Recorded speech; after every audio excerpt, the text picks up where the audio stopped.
Bonjour à toutes et à tous, et on est vendredi, il est 12h30, c'est l'heure de Dans la Lucarne, le rendez-vous presque traditionnel parce que en fait on n'est pas là tous les vendredis. Forcément, on coupe aussi quand il y a les trêves internationales parce qu'on n'a pas d'affiche. Je vais en profiter dans un instant pour rappeler le principe de l'émission. Et justement, avant de plonger dans cette émission, je rappelle que l'on est en direct tous les vendredis, ou presque donc à 12h30 sur les 3 plateformes de LOTV, Twitch, YouTube et Kik. J'en profite d'ailleurs pour remercier tous ceux qui suivent sur ces différentes plateformes et je vous invite à le faire si ce n'est pas fait. Et je vous encourage aussi, hein, si vous le pouvez, à souscrire à ces différentes plateformes, enfin, ces différentes, toutes sauf YouTube, puisque YouTube, on ne peut pas souscrire, euh, on n'a pas le droit, puisque vous êtes en train d'écouter une IA qui vole du contenu à d'autres créateurs. La bise toujours à YouTube, hein, c'est toujours important de faire la bise à ceux qui nous aiment. Bref, donc si vous le pouvez, si vous voulez souscrire, vous pouvez prendre des subs, hein, sur les plateformes violettes et vertes. Ça peut être gratuit, même sur la plateforme violette, sur Twitch. Mais si vous devez payer, puisque avec l'abonnement Prime, et si vous devez payer, bah, je vous encourage à le faire plutôt sur la plateforme verte qui va pas prendre une grande majorité de votre souscription. Bref, quoi qu'il en soit, je le disais, ravi de vous retrouver pour ce nouveau vendredi qui amorce un gros week-end de football sur la planète Hello. Euh, je le dis, c'est en direct si vous voulez, si vous écoutez cette émission en replay et que vous voulez venir y participer, poser vos questions dans le chat par exemple. Et bien donc, c'est sur ces plateformes-là le vendredi à midi. Alors quel est le concept pour ceux qui découvrent? Quel est le concept de Dans la Lucarne? Il est très simple, pendant moins d'une heure, on va évoquer 3 affiches qui ont été sélectionnés, que j'ai sélectionné, parmi la multitude de matchs qui se déroulent sur la planète lucarne opposée. Vous avez bien compris qu'on va donc naviguer entre les Amériques et l'Asie. Et pour le coup, cette semaine, on va vraiment naviguer entre les Amériques et l'Asie, parce que, bah, vous allez voir, on a 3 rendez-vous qui vont aller sur ces différentes régions du globe. Et d'ailleurs, ce week-end, d'habitude, on fait un match en particulier. 3 affiches donc, hein, c'est comme cela que je le présente. Cette semaine, on va pas faire 3 affiches, vous allez voir. Ça va être un petit peu plus large que ça. Et puis, bah, vous savez quoi? Vu qu'on est prêt, on va commencer par le plus gros rendez-vous du week-end. Forcément, vous savez tout de suite lequel c'est. C'est celui de ce samedi. Voilà la première affiche.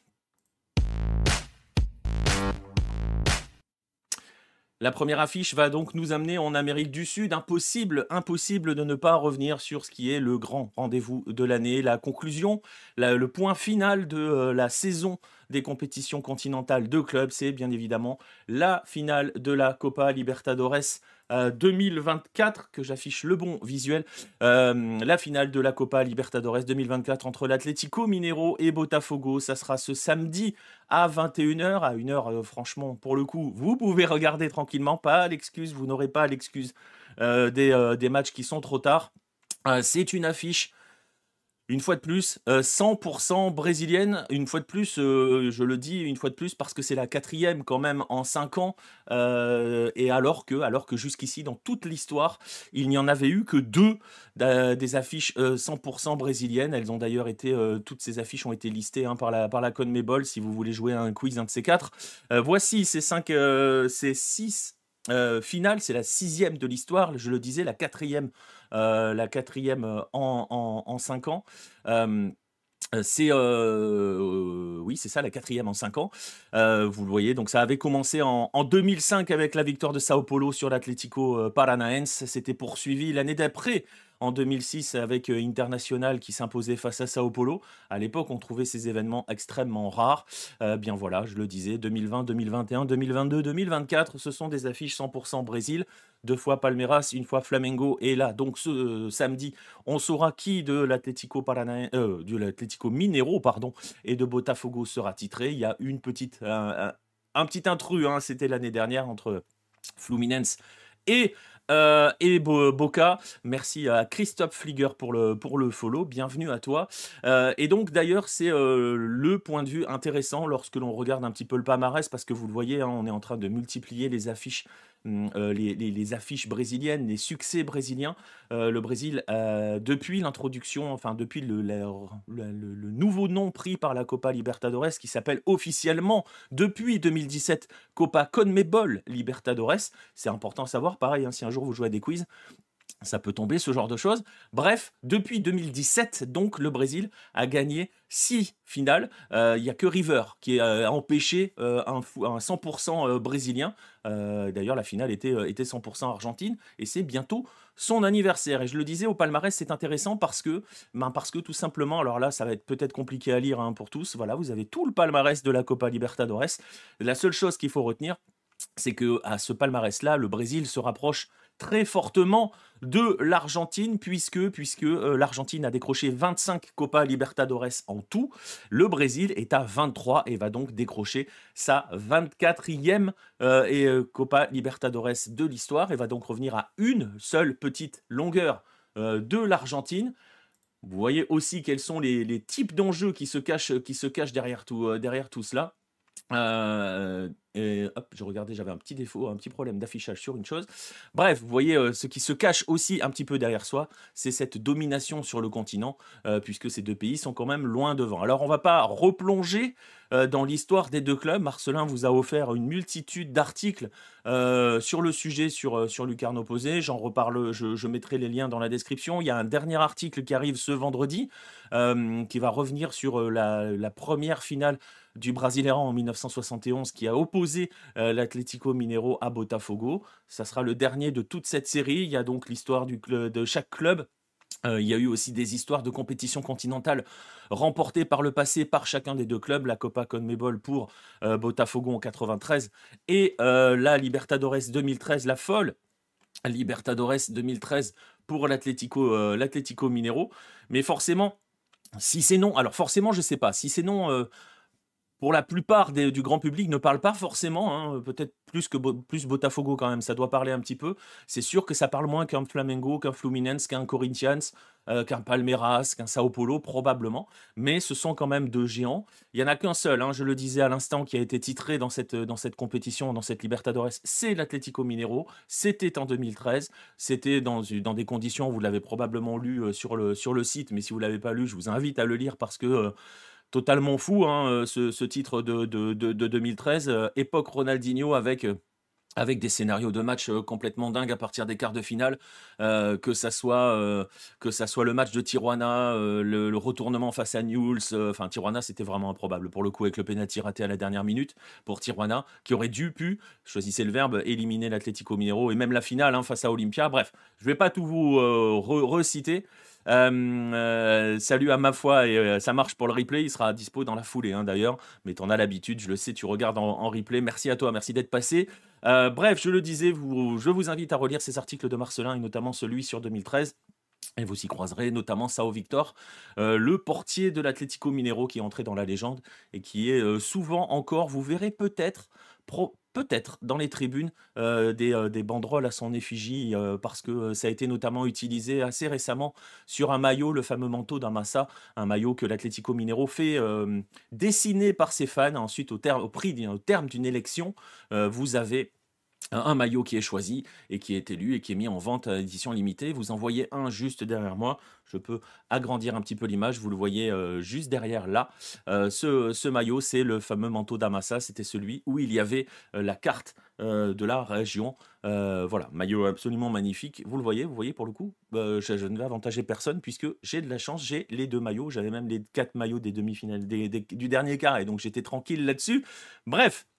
Côté Glorioso, donc l'un des surnoms de Botafogo, ça sera une première, et c'est aussi une autre première, hein, sachez-le, pour Botafogo. C'est la première fois que l'on a un finaliste qui a atteint ce stade. Enfin, non, je vais la refaire. C'est la première fois qu'on a une équipe qui arrive en finale pour la première fois de son histoire depuis San Lorenzo en 2014. Ça ne s'était plus produit depuis. On avait depuis que des finales entre habitués, entre guillemets.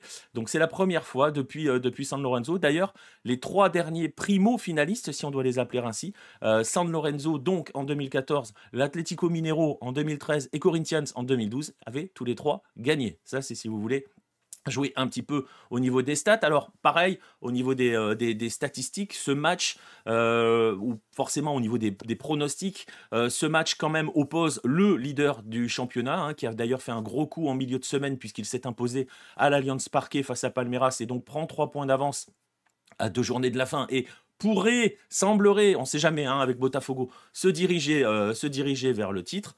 Alors que du coup, de l'autre côté, l'Atlético Mineiro, lui, est 10e du championnat, fait vraiment, pour le coup, all-in hein, sur cette finale de Libertadores. Sachez que ce club-là, l'Atlético Mineiro, le Gallo, hein, surnom du club, ça veut dire le coq, mais vous avez lu l'article de Marcelin, donc vous le savez.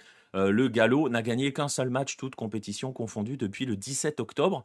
Ce match, c'était le 3-0 face à River en demi-finale. Allez, voilà. Dernier point pour les petites stats. Donc, après, on va revenir un petit peu sur le match de manière générale.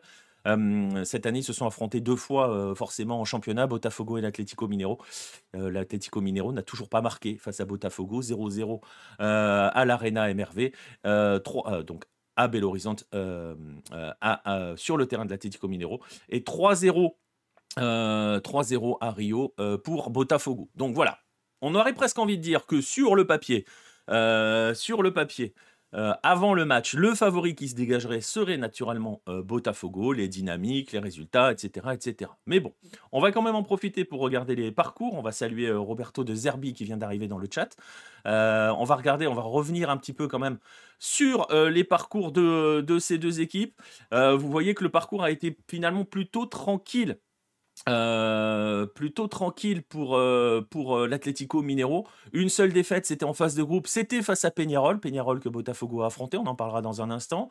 Ensuite, un 8e de finale assez serré quand même face à un San Lorenzo qui avance pas des masses. Un bon retournement de situation face à Fluminense, surtout sur le match retour, parce que le match aller a été quand même assez compliqué avec un Atlético Mineiro qui n'a pas essayé grand-chose. Et une demi-finale, pour le coup, à la fois à l'aller et au retour, parfaitement gérée face à River. Donc, voilà, on va dire un parcours plutôt solide, plutôt en termes de résultats très positifs, parfois un petit peu plus compliqué en termes de prestations, mais un parcours assez positif. Est-ce que Johnny sera là? Je pense que tu parles de John Textor. Écoute, s'il n'est pas là pour la finale, voilà, je pense qu'il sera là, vraiment. Pour le coup, les fans de Lyon, si vous voulez voir votre John Textor préféré, ouais, je pense qu'il sera là. Ça, c'est pour le parcours de l'Atlético Mineiro. On va regarder le parcours de Botafogo, où alors là, pour le coup, vous le voyez, il y a plus de matchs, parce que ça a été un vrai marathon pour le Focan. Ça a commencé dès le 2e tour préliminaire. Alors, il y a eu une victoire écrasante hein, face à Aurora. Ensuite, ils ont sorti le Red Bull Bragantino. Une phase de groupe un petit peu plus compliquée parce qu'ils avaient quand même perdu les 2 premiers matchs de cette phase de groupe. Botafogo s'est qualifié en étant 2e et c'est là où ça s'est mis à accélérer un petit peu. Vous le voyez toujours un petit peu plus tendu quand même hein, parce que forcément l'affiche face à Palmeiras a été extrêmement compliquée. Ça s'est joué à un but hein, concrètement. Le choc face à Sao Paulo s'est joué au tir au but entre ces deux formations. Et puis, il y a eu la demi-finale face à Peñarol, qui a été plus ou moins pliée au match aller. Ne vous fiez pas forcément au score, parce qu'effectivement, il y a eu 5-0 à l'aller pour Botafogo, mais il y a eu des moments au match retour où ça n'est passé à un rien, que ça bascule dans l'improbable. Botafogo est spécialiste hein, de ces derniers temps des chocs, hein, comme on dit. Donc attention, le match retour a été remporté par Peñarol 3-1, et il y a eu des vrais moments où ça aurait pu basculer dans quelque chose de totalement fou pour Peñarol. Mais bref, Botafogo est donc en finale. C'est sa première finale. Sachez qu'une seule équipe dans toute l'histoire de la Libertadores a gagné la Libertadores en étant issue de la phase préliminaire. Hein. Vous voyez que Botafogo a fait 2 matchs. Cette équipe, c'était Estudiantes, mais Estudiantes avait fait un seul tour préliminaire pour arriver jusqu'à la finale. C'était en 2009. Je continue à vous donner plein de trucs comme ça. Si jamais il y avait un petit quiz qui tombait d'un de ces 4, on saura, ceux qui ont écouté cette émission. Il est décidera de faire de la détection des sols pour voir s'il y a de l'or à trouver pour financer la saison. Ouais, alors Monumental, il va pas pouvoir creuser grand-chose. Hein. Parce que Gachardo va pas le laisser faire, Roberto De Zerbi. Bref, je le disais, rendez-vous à 21h. 21h, oui. Ce samedi, c'est en clair à la télé française, donc vous pourrez mettre la télé tranquillement française. Bonjour à Florian77 et merci pour le follow, je viens de le voir passer. Salut à Ibra, merci d'appuyer sur la blessure, je suis désolé Ibra, c'est dans ton stade, c'est au Monumental. Bref, c'est ce samedi, c'est à 21h. Et ça sera donc sur l'équipe, ça sera donc sur la télé, vous pourrez mettre sur votre télé et venir nous écouter parce que oui, ça y est, c'est bon, je peux le dire, on sera en direct, on suivra, on réactera tranquillement la finale, on pourra la vivre ensemble et vous n'hésiterez pas d'ailleurs si vous avez des questions à ce moment-là parce que j'imagine que sur une finale de Libertadores, surtout en clair à la télé, et ça c'est important quand même, c'est très bien ça, en clair à la télé française, eh bien, il y aura forcément peut-être des questions, donc n'hésitez pas si vous en avez. Nous, on sera là pour y répondre. Ça fait quelques années que l'équipe la diffuse. Oui, mais il me semble que c'était sur leur plateforme numérique les années précédentes, Roberto De Zerbi. Non, je ne serai pas du tout aux commentaires de l'équipe. Non, pas du tout. Je pense qu'ils ne me connaissent pas. Donc voilà. Non, ils m'ont jamais. Non, je pense que voilà. Bref. Pardon, mais je crois rêver, Textor aurait un club qui fonctionne. Écoute, ça fonctionne très bien, Botafogo, cette année. Franchement, ça fonctionnait aussi l'année dernière. Ils ont vraiment craqué sur le final. Il y a eu quelques matchs où, bon, ça, notamment le match face à Palmeiras, qui est un petit peu le tournant.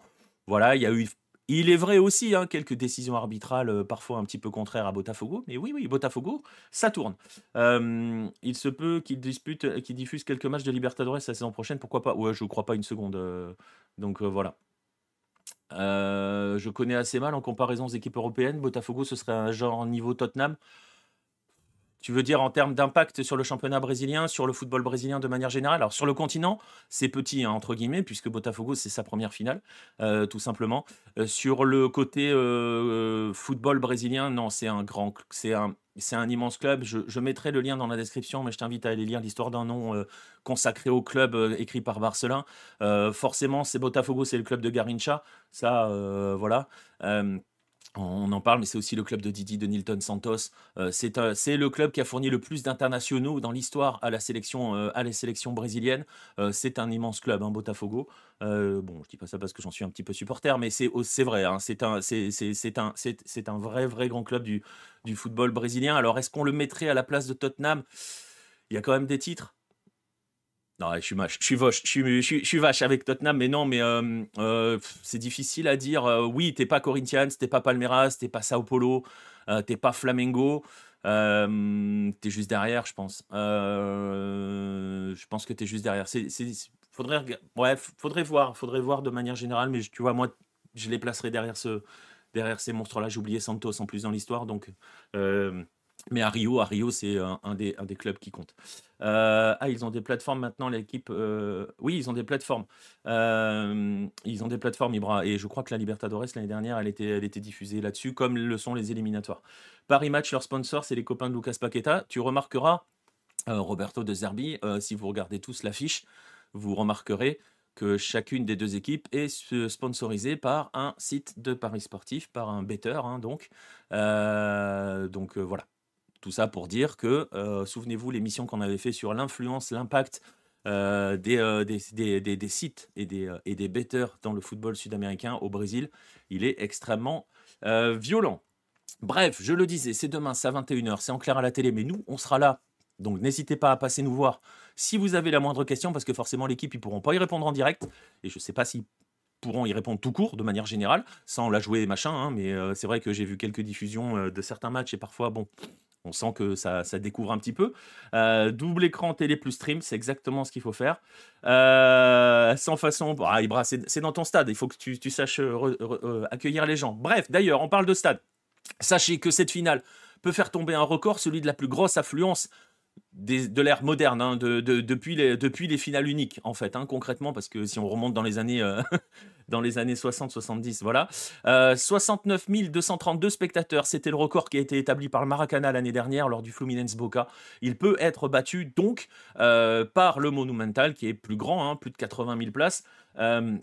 Qu'est-ce que je voulais dire? Et donc, voilà, apparemment, hier, au moment où j'enregistre, hier, il y avait 60 000 places qui avaient été vendues. Donc, Voilà, on verra si c'est plein. Ouais, 84 567 places. Merci pour Ibra. Vous voyez qu'il est chez lui, c'est lui qui accueille, hein, il est en train de préparer le stade.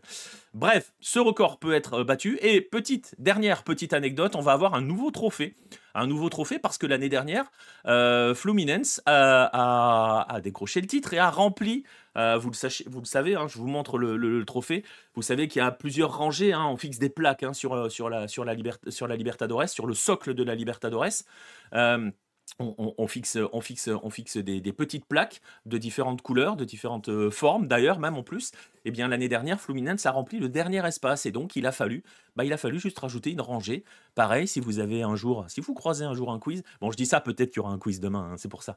Il y a, vous le voyez, jusqu'ici, il y a 8 rangées de plaques. Eh bien on a été obligé d'en créer une nouvelle, une neuvième, et donc le vainqueur de demain posera la première plaque sur la dernière rangée. Voilà, tout simplement. Dernière petite précision par rapport à cette finale. Je sais que ça va faire plaisir à bon nombre d'entre vous qui nous écoutez. Le vainqueur sera le dernier qualifié pour la Coupe du Monde des clubs de l'ami Gianni Infantino. Et si on se posait la question de savoir si Textor allait être là au stade demain, on peut peut-être mettre aussi une petite pièce sur la présence du Gianni pour être sur les photos. Voilà, tout simplement. On devrait avoir droit à Gianni Infantino demain au stade parce qu'il va envoyer aussi ce match, le dernier à la Coupe du Monde des clubs, et qu'il est important pour Gianni de faire la promotion de sa Coupe du Monde des clubs qui pour l'instant a vraiment du mal à convaincre même les acteurs de l'épreuve. Voilà, c'était pour le premier match. C'est la grosse affiche, hein, vraiment, clairement, de ce week-end. C'est le match à ne pas manquer. C'est aussi, hein, et je le rappelle assez fréquemment, et c'est aussi pour ça que c'est bien, et c'est pour ça qu'on ne critique pas le fait que ça soit à la télévision gratuit, parce que c'est aussi parfois le moyen pour vous d'entrer dans ce type de football, dans ces footballs. Alors, c'est pareil, je vais quand même mettre quelques garde-fous avant. C'est une finale. Voilà, les finales de Ligue des Champions sont pas forcément les plus beaux matchs de Ligue des Champions en Europe. C'est pareil en Amérique du Sud. Donc voilà, c'est le même principe. Donc voilà, ne mettez pas des prismes européens, surtout. Je sais que c'est souvent fait, ça le sera forcément fait dans les grands médias.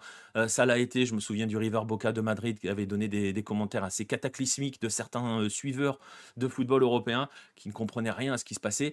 Mais bon, c'est pas grave.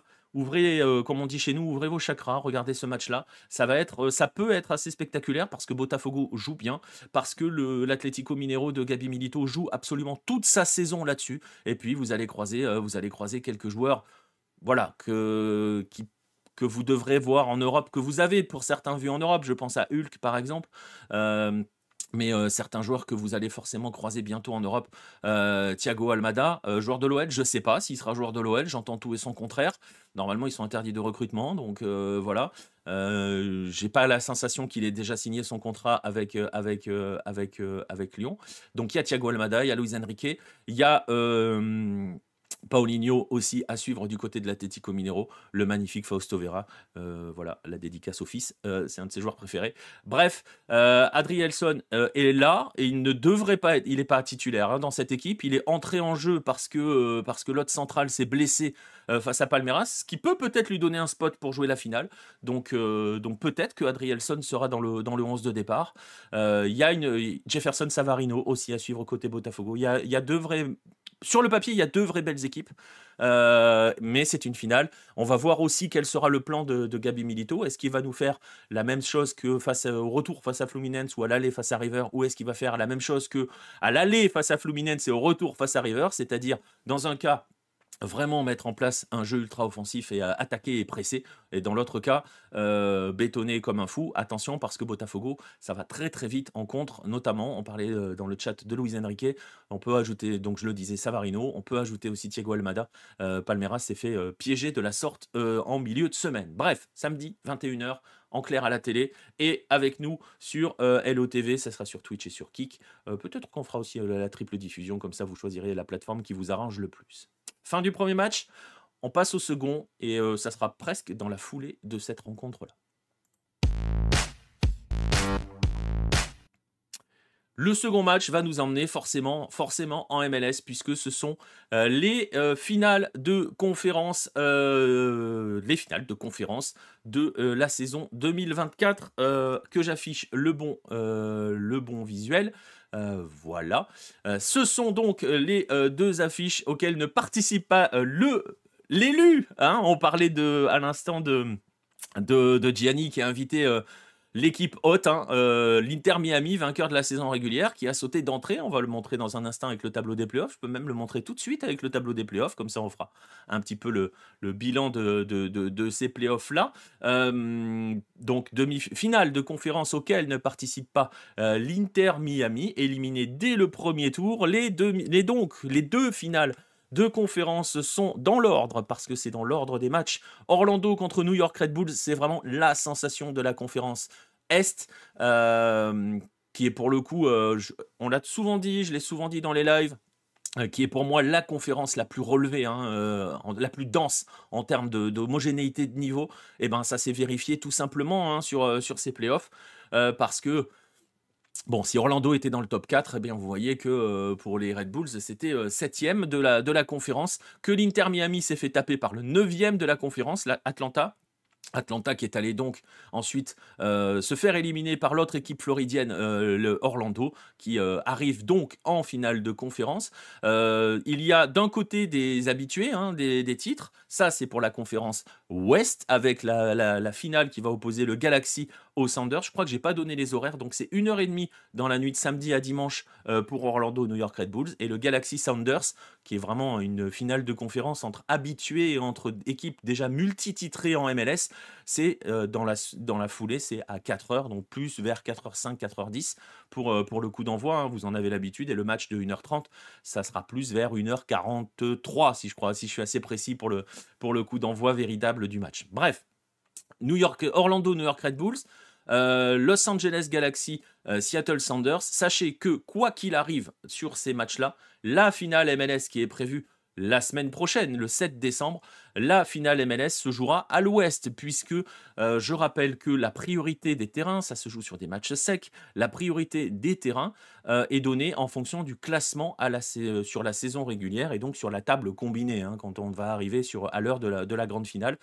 Eh bien, Los Angeles et Seattle sont devant, forcément, forcément, puisqu'ils étaient en haut de leur conférence. Ils sont devant New York et devant Orlando. Donc, quoi qu'il arrive, la finale MLS aura lieu sur la côte ouest. On reste à savoir où. Deux belles affiches, donc Orlando d'un côté, New York Red Bulls de l'autre pour la conférence Est. Emile Forsberg face à Facu Torres et sa bande. Et de l'autre côté, je le disais à l'instant, un duel entre grands habitués. Les Sounders de Brian Schmetzer, immortel, hein, entraîneur de Seattle, qui a d'ailleurs prolongé. Seattle qui a réussi, hein, à sortir le LAFC au prix d'un miracle, au prix d'un vrai hold-up, hein, avec un but en prolongation. Ça s'est joué voilà, ils ont été dominés absolument tout le match, mais Stephen Fry est toujours un gardien absolument incroyable. Il y avait un petit côté Brad Guzan, hein, face à Miami dans ce match-là pour Seattle et pour Fry. Face à eux, ce qui est probablement, on va pas se mentir, probablement la meilleure équipe, hein, en termes de jeu. Si vous ne les avez jamais vus jouer, c'est vraiment l'occasion. Le LA Galaxy de Ricky Puig, de Gabriel Peck, notamment de Joseph Pencil, etc., de Marco Reus, qui a pris sa place sur la demi-finale de conférence face à Minnesota, et qui a fait d'ailleurs un très bon match. C'est l'équipe qui joue le mieux au football, l'équipe du Galaxy. Et il suffit aussi, si vous n'avez pas vu les matchs, de regarder regardez les résumés quand même, vous verrez l'ouragan l'ouragan offensif qu'est cette équipe. Ouragan offensif, Colorado a pris 5-0, 4-1, Minnesota a pris 6-2, hein, donc voilà, c'est vraiment une équipe qui fracasse absolument tous ceux qui se présentent face à elle. Sur le papier, pareil, ça s'annonce peut-être un petit peu déséquilibré du côté du LA Galaxy Sounders en faveur de LA. Attention quand même, parce que les Sounders, c'est des habitués, je le disais, c'est une équipe que personne ne veut jouer en playoff parce qu'elle est insupportable à jouer. Non, mais ils ont aussi beaucoup d'expérience et beaucoup l'habitude de jouer ça. Ça va être deux matchs spectaculaires. C'est beaucoup plus ouvert, hein, entre Orlando et les Red Bulls. Les Red Bulls qui ont quand même réussi l'exploit de sortir c'est aussi ça hein, qu'on regarde, hein, le tableau de chasse, sortir le Columbus Crew d'entrée en 2 matchs secs, et ensuite sortir New York City qui venait de les battre il y a même pas un mois à 5-1, les 2 fois en maîtrisant les matchs. Donc c'est beaucoup plus ouvert dans cette rencontre-là. Là aussi, sur cette finale MLS, on aura un primo accédant et il viendra de l'Est. Je le disais, rendez-vous donc dans la nuit de samedi à dimanche à partir d'1h30. Probablement qu'on enchaînera un live. On coupera peut-être après le live de la Libertadores, histoire de souffler un peu. Et ensuite, on reprendra l'antenne vers 1h30 pour Orlando, New York Red Bulls. Parce que la finale Libertadores devrait nous amener, sauf si ça dure vraiment beaucoup plus longtemps, mais vers 23h30. Donc après, il y a une coupure de 2 heures. Donc je pense qu'on reviendra, mais ça veut dire qu'on fera de live hein, ce week-end. Et on fera le premier match entre Orlando et New York. Le match de 4 heures, ça va être plus compliqué, on va pas se mentir. Donc voilà, ce sont les playoffs MLS. Si vous voulez les suivre, je disais tout à l'heure, hein, parce que c'est un peu le principe de l'émission, on vous présente des matchs, on vous plante un petit peu le décor et on vous explique comment les suivre. Pour suivre les playoffs MLS, c'est simple, c'est à un seul endroit, c'est une plateforme légale, c'est payant. C'est le MLS Season Pass et je vous ai mis une capture d'écran pour ce final-là parce que vous le voyez, ces matchs-là, donc ces 2 matchs plus la finale, on est toujours sur la plateforme avec un abonnement à 9 $, enfin à 10 $, hein, 9,99 à 10 $. Donc ça vaut vraiment le coup, c'est pas grand-chose, entre guillemets, ça peut compter, mais comme je le dis parfois et souvent dans les lives MLS quand on me pose la question, je vous conseillerais, si vous avez 10 $ à mettre, je vous conseillerais plus de les mettre là que de les déposer sur une plateforme de paris sportifs. Bon, après, chacun est, est libre parce que je crois que les matchs sont disponibles sur certaines plateformes de paris sportifs. Mais le MLS Season Pass, voilà, c'est 10 balles. Si vous avez déjà Apple TV+, c'est gratuit. Si vous ne l'avez pas, vous n'avez pas besoin de l'avoir pour souscrire le MLS Season Pass et vous pourrez voir les matchs et vous pourrez accéder à plein d'autres choses avec le MLS Season Pass. Il y a des documentaires et des trucs vraiment pour le coup. Ça fait un peu le mec payé par Apple, mais pas du tout. La plateforme est vraiment, vraiment, vraiment très, très solide. Donc voilà, c'est 10 €, c'est 10 $. Voilà. Il reste plus que 3 matchs, c'était 10 $ dès les tours précédents, hein, donc dès les débuts des playoffs, fallait en profiter avant. Mais donc il existe un moyen légal, facile, multiplateforme, hein, vous pouvez le regarder sur ordi, sur télé, sur tablette, sur tout ce que vous voulez, pour regarder les matchs de MLS et vous verrez que, comme on dit les Argentins, le producto est plutôt de très bonne qualité. Voilà, ça c'est le deuxième rendez-vous du week-end qui nous emmène donc en MLS. On était en Amérique du Sud, on est remonté vers le nord. On va changer de continent pour le troisième rendez-vous. Et on va même déborder de notre week-end parce que oui, le troisième rendez-vous, on va aller en Asie. Alors là, je vais aller sur une compétition qui va absolument faire plaisir à la plupart des rédacteurs Asie de Lugarne Opposée qui, pour bon nombre d'entre eux, la détestent cordialement. Mais on peut expliquer, je donnerai quelques éléments pour expliquer cela dans un instant. Cette compétition, c'est l'Asian Champions League Elite parce qu'il y a plusieurs compétitions en Asie. C'est l'équivalent de la Ligue des champions asiatiques. Et justement, je me suis dit que comme on écrivait pas hein, sur Hello à ce sujet-là, je vous dis, les rédacteurs, ils la boudent. Ils sont en boycott total. On va quand même en parler un petit peu parce que c'est la compétition majeure des clubs asiatiques. Et puis, elle en dit long aussi sur certains éléments, et sur la façon dont certaines compétitions sont en train de tourner, de se refermer. Choisissez le mot que vous voulez.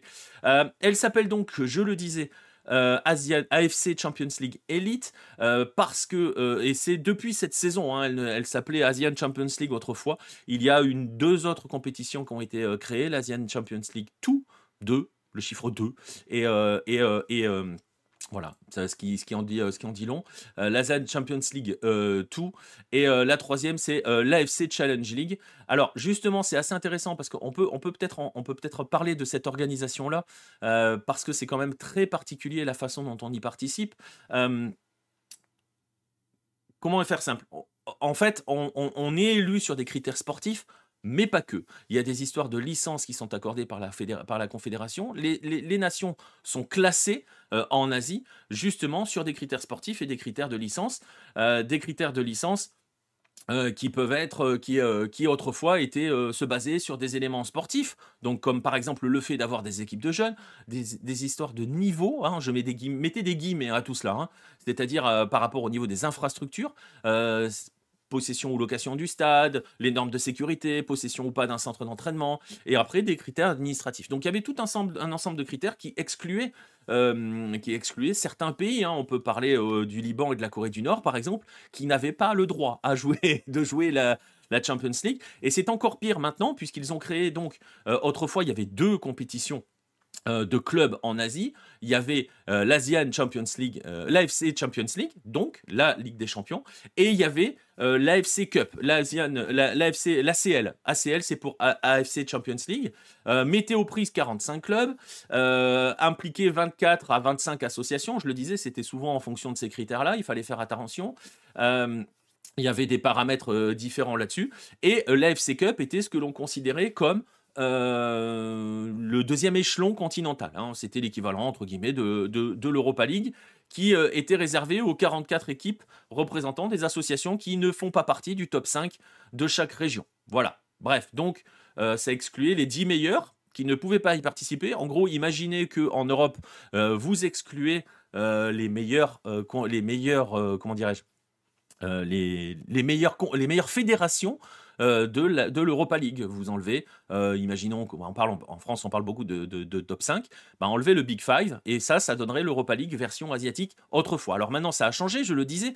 On a donc cette ACL Elite, qui est réservée aux meilleures associations de chaque région. On a 24 équipes qui sont qualifiées, qui sont issues des 6 meilleures fédérations du continent par rapport à ces classements. Vous avez l'ACL 2, qui est réservé à ce que l'on appelle le 2e tiers. Il y a 32 équipes qui sont réparties en 8 groupes de 4, etc. etc. Et vous avez l'AFC Challenge League, qui, elle, est réservée aux associations du dernier tiers des fédérations. Donc vous voyez que l'on classe véritablement les associations selon différents critères, et qui fait intervenir une vingtaine d'équipes. Autre particularité du format asiatique, et c'est là où c'est aussi un petit côté, on était sur la MLS, et finalement la transition, elle est facile à trouver. On en avait déjà parlé, on avait parlé, hein, de l'Asian Champions League et de ses critères, de la façon dont c'était assez aberrant. Elle a un autre souci, la Confédération asiatique, c'est un souci géographique. Elle est tellement immense que vous ne pouvez pas imaginer organiser en milieu de semaine un match entre Central Coast Mariners, par exemple, qui est en Australie, et une équipe du Golfe, par exemple Al Nasser, l'équipe de Ronaldo. Parce que je vous laisse calculer le nombre d'heures de voyage qu'il va falloir faire, tout cela en milieu de semaine, entre 2 matchs de championnat. Alors, pour simplifier la tâche, elle a fait comme la MLS. Concrètement, l'Asie a créé deux conférences. Elle ne les appelle pas comme ça, mais bon, voilà. Il y a une partie Est, une partie Ouest. C'est la même chose qu'en MLS. Et donc, l'Est et l'Ouest ne se croisent absolument jamais, enfin, presque jamais. Ça a un petit peu changé cette année. Jusqu'ici, ils ne se croisaient qu'en finale.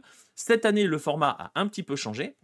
Parce que vous allez voir qu'on a aussi mis un petit peu de sauce à l'européenne. Ce que je veux dire par mettre une sauce européenne, autrefois, la Ligue des champions asiatiques, c'était des groupes de 4, comme on connaissait chez nous en Europe. Les 2 premiers passent pour les 8e de finale, etc., etc. Là, on a changé. On est passé sur ces fameux sortes de championnats, ces phases de ligue, comme on les appelle en Europe. On les appelle aussi phases de ligue en Asie. Les 24 équipes, 12 par conférence, hein, on va les appeler conférences, ne s'affrontent pas toutes. Il y a 8 matchs. Il y a des tirages au sort qui font qu'on a créé la liste des matchs. Et à l'issue de ces 8 matchs, les 8 meilleurs sur 12 se qualifient pour les 8e de finale. Les 8e de finale se jouent en match aller-retour. Et ensuite, on se qualifie donc pour les quarts de finale. Gardez en tête que on reste chacun de son côté en 8e de finale. L'Est se joue entre lui, l'Ouest se joue entre lui. Et là, c'est la petite particularité de l'Asie. À partir des quarts de finale, ça va se jouer chez un pays hôte. Bon, on le connaît, hein, ça sera l'Arabie Saoudite. Et ça sera sur des matchs secs. Et là, tout le monde se mélange. C'est-à-dire que l'Est va pouvoir enfin croiser l'Ouest à partir des quarts de finale sur des matchs secs. Et comme par hasard, c'est encore organisé à l'Ouest. Généralement, c'est toujours à l'Ouest que ça se passe, parce que, et on en avait déjà évoqué dans un podcast avec Baptiste, je mettrai le lien, et on en a souvent parlé, notamment quand on parlait d'Asie, dans les 9-10, ou même dans certains lives, c'est l'Ouest qui dirige la zone, concrètement, financièrement, en termes d'engagement, en termes de tout ce que vous voulez, c'est l'Ouest qui dirige la zone, donc il dicte sa loi. Autre spécificité d'ailleurs, et pour vous montrer à quel point l'Ouest dicte sa loi, sachez que le calendrier, vous voyez la saison, là, on est en cours de Ligue des Champions. La plupart des pays d'Asie de l'Est terminent leur saison. Le Japon, pour ne citer que les deux plus grands en termes de palmarès à l'Asian Champions League, le Japon et la Corée du Sud, par exemple, eux sont en train de terminer leur saison. Ils vont donc terminer la phase de ligue avec des nouveaux effectifs sur une nouvelle saison pour eux et joueront les huitièmes ou les quarts avec donc ce nouvel effectif. Normalement, ils vont modifier. Je crois que le Japon a plus ou moins envie de passer sur ce que l'on appelle le calendrier européen, c'est-à-dire août-mai ou septembre-juin, vous choisissez. Mais pour l'instant, tel que le format est fait, vous avez une phase de ligue qui arrive en fin de saison pour l'Est, pour pas mal de pays de l'Est, pas l'Australie, à l'exception de l'Australie, mais l'Australie ne joue pas grand-chose.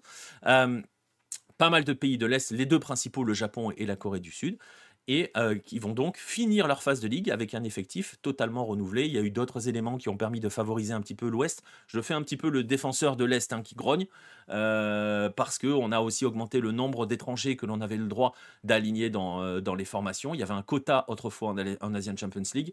On l'a relevé un petit peu pour que les gérants saoudiens et qataris puissent aligner leurs armadas. On va faire quand même un petit point sur cette phase de ligue. On va regarder ce qui se passe du côté de l'Ouest. Sachez que il y a déjà les trois Saoudiens qui sont en train de mener le classement. Al-Ahly, Al-Hilal et Al-Nasser sont déjà qualifiés pour les huitièmes de finale. Petite anecdote, ça c'est pour tous les théoriciens du complot qui vont traîner dans le coin. Ils n'étaient pas dans le même chapeau en termes de les équipes. Pour le tirage au sort et pour déterminer les matchs au hasard, les équipes ont été placées dans différents chapeaux, dans des chapeaux, et ensuite ont été répartis dans des tableaux à 3 colonnes. 3 ou 4 colonnes. 3 colonnes, je crois.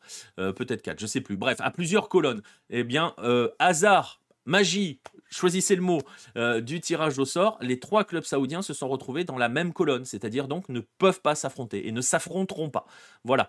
C'est comme ça. Bref. Ils sont dans la même colonne, ils ne se sont pas affrontés, ils se promènent un petit peu, ils sont déjà en huitième. On aura quand même, et je vais vous montrer le programme, vous voyez les classements. Ouais, à l'Ouest, c'est un peu la guerre froide, c'est vrai. Forcément, il y a toujours un climat politique assez pesant sur la zone. Regardez d'ailleurs, petite anecdote, rien à voir avec la politique et tout, le classement, le dernier du classement, c'est juste le tenant du titre. Voilà, bref. Le programme, parce que je vous ai dit, ça va déborder un petit peu, ça commence lundi à 15h, les matchs. Est-ce que j'ai mis le bon? Oui, j'ai dû mettre le bon. Il y a une jolie affiche quand même ce lundi, même si Al Nasser est déjà qualifié.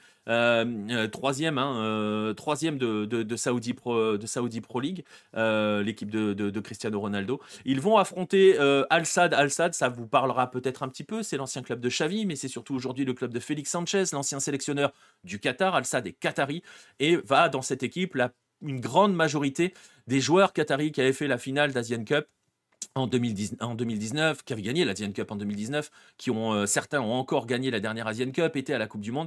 Bref, Félix Sanchez a retrouvé une grande partie de ses internationaux. Al Sadd est deuxième de Qatar Stars League et vous allez y croiser quelques joueurs que l'on connaît. Je pense à, j'ai mangé son prénom, Attal, l'ancien niçois, Adam Ounas ou Romain Saïs par exemple, que l'on a croisé chez nous, qui sont dans cette équipe-là. Donc ça, c'est le programme, vous le voyez de manière générale, on ne va pas forcément le commenter en détail. C'est la 6e journée sur 8, donc, si vous avez bien compris. Et du côté de l'Est, par contre, c'est un petit peu plus serré. Puisqu'il n'y a que 6 points qui séparent le leader, le Vissel Kobe, du premier non qualifié, qui est un Thaïlandais, Buriram United. D'ailleurs, les Thaïlandais, eux, se rendront sur le terrain de Johor, qui sont des Malaisiens, qui sont actuellement 5e, et vous voyez que le 5e a exactement le même nombre de points. Que le second de ce classement, c'est Gwangju, club coréen qui va se déplacer en Chine pour affronter Sport, qui est Shanghai Port, par exemple, pardon, ancien SIPG, c'est l'équipe d'Oscar. Qui est huitième. Sachez que le Vissel Kobe, lui, va se rendre à Pohang. Vous allez pouvoir noter aussi que du côté des Coréens, on s'en moque un petit peu. Ça continue de poursuivre dans ce que je disais tout à l'heure sur la façon dont elle est vécue à l'Est. C'est pas trop le cas au Japon. Certains arrivent à jouer le coup. On se souvient d'Urawa qui l'a joué vraiment. Vissel a l'air de vraiment la jouer, mais c'est des équipes qui ont une volonté aussi d'avoir une reconnaissance entre guillemets internationale ou continentale au minimum. C'est pas forcément le cas pour les autres. Et du côté des Sud-Coréens, on s'en fout total. Bon, Gwangju, c'est très beau ce qu'ils font, mais on pensait par exemple à Pohang et surtout à Ulsan. Hein. Vous voyez qu'Ulsan est dernier. Ulsan n'a marqué qu'un but en 5 matchs, s'en moque absolument totalement et devrait s'en moquer encore plus parce que ce week-end en Corée du Sud, c'est la finale de FA Cup entre Pohang et Ulsan, entre les Steelers et les Tigres d'Ulsan, le champion de Corée du Sud 2024. C'est la conclusion de la saison pour les clubs de première division, enfin pour les... Ouais, c'est quasiment la conclusion parce qu'il y a les barrages pour les autres de promotion-relégation. Je n'ai pas réussi à savoir si cette finale sera facile à regarder, disponible sur le YouTube de la KIFA. Autrefois, ça l'était. J'ai pas l'impression. J'ai demandé à Baptiste qui n'a pas trouvé la réponse véritable non plus. Les demi-finales n'y étaient pas, donc il y a possibilité que ça y soit pas. Je mettrai le lien quand même vers la chaîne YouTube de la Fédération coréenne. Allez y faire un tour, c'est demain à 7h du matin, si vous êtes levé de bonne heure. Mais donc, Pohang et Ulsan, vous avez compris, ils devraient s'en moquer totalement de ce qui va se passer en milieu de semaine. Juste pour vous préciser en termes de rendez-vous, je le disais, ça démarre pour l'ACL, je vous montre là les autres matchs de la conférence Est, j'appelle la conférence Est. Ça démarre donc ce lundi à partir de 15h. Vous avez vu le programme. Je vous rappelle juste que Al Nasser Al Sadd, c'est lundi à 19h. Donc franchement, pour le coup, c'est à des heures vraiment faciles et très accessibles. Et par exemple, le fameux match entre Pohang et le Vissel Kobe, c'est mardi à 11h. Alors vous allez me dire, comment est-ce que l'on peut suivre ça? Il existe un moyen légal, c'est payant, mais c'est légal. Il y a forcément toujours les moyens illégaux, mais je ne vais pas vous les donner ici. Mais là, il y a un moyen légal. Ça s'appelle Thriller TV. Ça coûte 8$ par mois, 70$ à l'année. Vous voyez que ça aussi diffuse d'autres compétitions de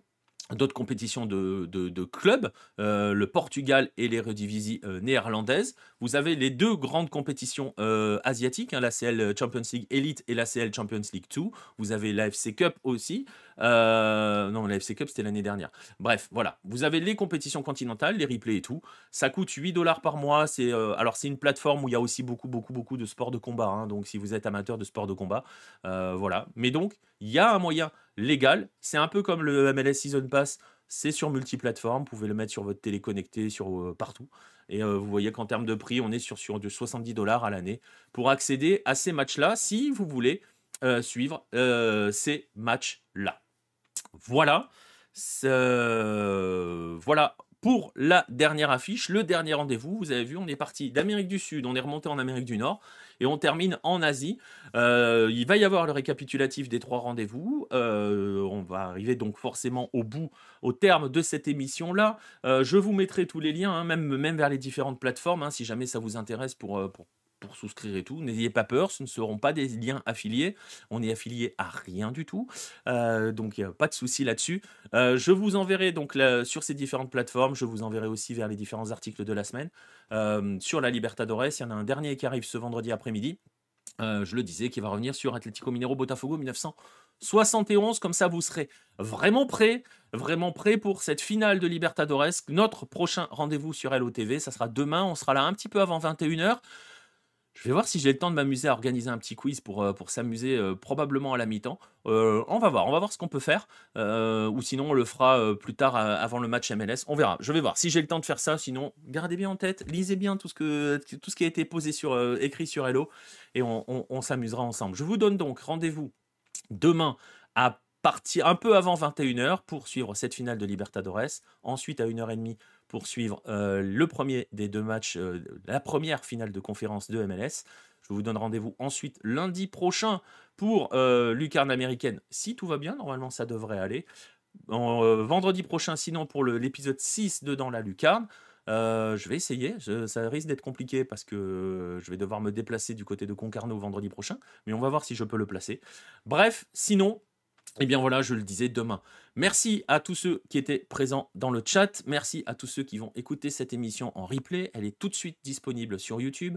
Il y a même une playlist dans la lucarne où vous pouvez voir toutes les émissions.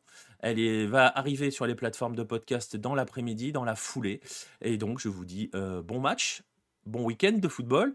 Je vous donne rendez-vous demain à 21h et je vous laisse donc avec le générique de fin qui va récapituler les horaires et les 3 affiches de cette semaine de l'épisode 5 de Dans la Lucarne. Salut tout le monde.